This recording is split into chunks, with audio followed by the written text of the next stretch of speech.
Hi everybody, it's Jen, Scrapbena Creations. Welcome back to another video in my organization and storage series. Today I'm going to be sharing with you how I store and display my favorite stamp collection, which is Lawn Fawn.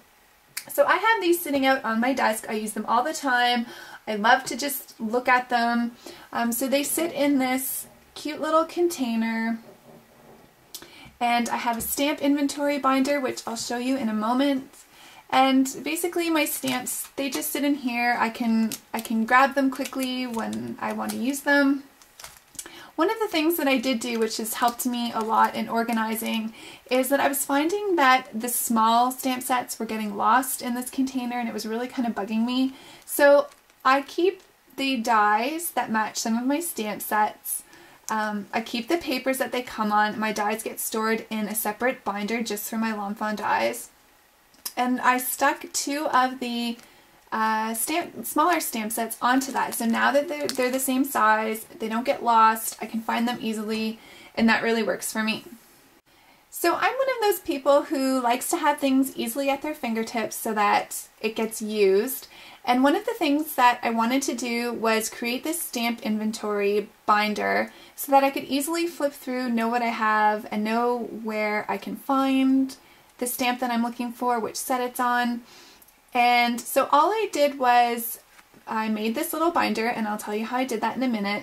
And to decorate it, I just printed out the Lawn Fawn logo on my printer. And then I used the Milo ABCs to stamp out stamp inventory. These are two recollection flowers. And I took out the halfback pearls that were in the center and put these green blings in the center. And then I just did one up here. And this is just made out of 8.5 by 11 cardstock, but when you open it up, there's a sheet for each of the stamp sets, and these are just 4 by 6 pieces of white cardstock.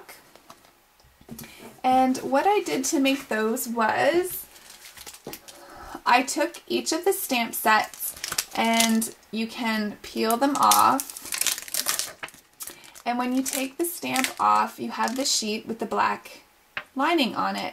And so all I did was put those into my printer. I have one that makes photocopies, and I just printed them onto 8.5 by 11 white cardstock, and then I cut them down to 4 by 6 sheets.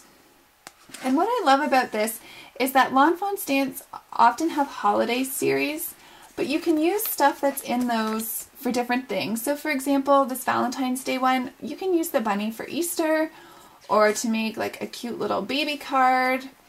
One of the other ones is the Trim the Tree sets, which you would normally associate with Christmas and the holidays, but they have these fabulous stars, they've got hearts, and they've got these presents on it, which you can use for birthdays. So I just like to be able to easily flip through this and see what I have.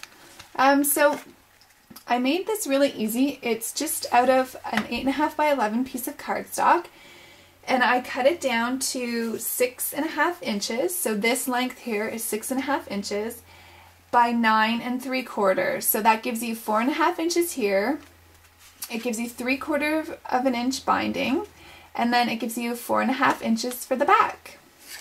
And all you do is you score at 4.5 inches, and then you score at 5 1/4 inches. And you've got your seam, your binding.